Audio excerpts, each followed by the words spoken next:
Okay, so in this video we're going to take a look at how a function call works in Pep8. So we got a simple little program here. Let me just run it so you can see the output first. So this is that first example that was in the slides for this section. All it does is call a function 3 times. All the function does is just print out a series of asterisks. So let's take a look at how it runs. So I'm going to do the trace thing. So I'm going to go up here and go through the debug mode. And the idea with the function is just like we had before. We start with a branch, and the branch jumps us down to the main function. We in the C++ world, we typically have our prototypes at the top and we put our definitions at the bottom.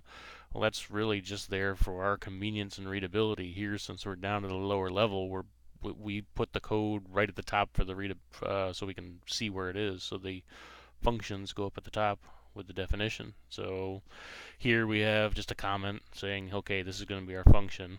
We're going to come back to this. We're going to follow this along. We're going to do the branch, and we branch down to main. So we're down here to main, and the first thing we have is this call function. So what does the call function do? Well, you can simply say it calls the function, but what does that really mean? Well, when you execute this call function, it actually looks at this print try here as a label. So print try is a label for address 3. So what this is going to do is going to start execute this command and essentially start running at address 3. And it does that by putting that address 3 inside the program counter. Remember our program counter keeping track of the next available instruction. Right now we're sitting here ready to run at address 1F. We're going to run this instruction, so our program counter has 1F in there. So when we execute this, it's going to take that print try. Let me go ahead and step. So now our program counter got replaced with a 3, which means that we're now up here running this part of the program. So we've jumped up here to this part of the program. Now, part of the idea of a function is that once you're done with the function, you have to get back. So how does the program know how to get back? Well, it takes that, it knows that before the call, the next instruction would have been a 22. So essentially all it has to do is save that 22 before it makes the call. Where does it save the 22? On the stack. So the stack pointer, I'm going to go over here on the right hand side, hit this little SP to get down to stack pointer. We could look at the register and say, okay, the stack is at FBCD, but I'm going to come down here and look and see that, okay, FB, there's C8, and then 9, and then A, and then B, and then C, and then D. So there's CD, and you can see there's a 0022, which is what we were looking for. That's the address that was stored. So part of the procedure of calling or doing this command, this Pep8 command call, is it puts print try as an address in the program counter and saves the next address of the next instruction onto the stack, and then starts up there with the new function. And then at that point, it just runs through here normally. So all we have basically the same things we had before. We got a string out, we got a character out, we got a string out, we got a character out. So we're just printing out the various characters. Like I said, this program doesn't do much. And then we get down to this ret0. Ret0, short for return 0. So that's the command that's going to get us back down to the function. So all that really does is go to the stack, grab the very top item on the stack, load that into the program counter, and then since that's 22, that means the next instruction it'll run will be back down here. So if I step this now, you can see right now our program counter is 15. I'm going to single step it.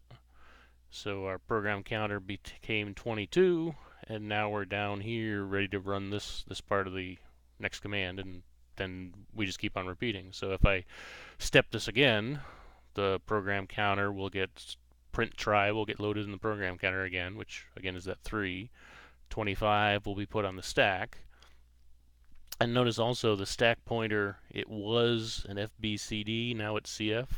So as part of pulling that return address off the stack, it also changed stack pointer address. So notice it's highlighted down here now. So technically this isn't on the stack anymore, this is above the stack, but that 22 is still sitting there. If I do this single step again, so I'm down here on the call instruction, I single step again, now it took that next address of a 25, stored it on the stack, moved our stack pointer to 3, and now we're ready to execute the function again. So again, we step through the function, do our printing out until we get down to the return. The return, again, is going to grab that 25 off the stack. It's going to pop it off the stack, so the stack pointer is going to change from an FBCD to an FBC DEF. So it'll move down to F down here, and it's going to put that 25 in the program counter, and we'll jump back down there and execute again. So, boom, there it goes. I'm not going to run through this last one here, but I want to show something else.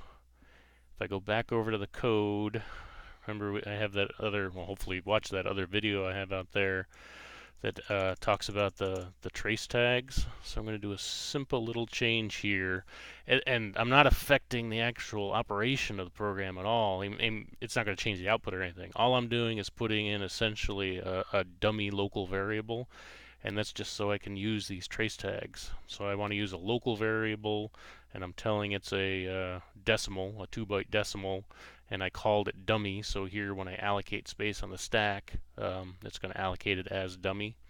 So what that does is let us give us a little visual. So I got to assemble and load it, and now I'm going to do the trace again, and see now we've got this stack visualized down here again. So I'm going to step through it just like before. I'm going to branch, and here it's going to, remember, it uses that equate to get to that address on the stack, but it doesn't allocate memory until the sub SP. So I do a sub SP2, and it just allocated space on the stack. Again, for a variable I'm not using, it's just there as a placeholder, and in fact it still has the 28 from that last branch instruction, the blast return call from the previous, because I didn't clear out memory. But anyway, the point I wanted to show is when I do this call instruction, now when I single step this call instruction, you can see it actually adds the return address onto the stack. So that's part of the call instruction that actually does that stack manipulation. You can, like we were looking at it before over here, but now we can just get a nice little visual down here. And then as I step through, step, when I get down to the return 0, it's going to do like we talked about, get that address out of the stack, put it in the program counter, and pop it off the stack. So, boom, it goes away. So it's just wanted to show a visual of that's what's actually happening with the stack as we go. So now we're going to go on to the next program. I'm going to do that in the next video, where we actually are going to pass some parameters and actually do a little bit more with the stack. So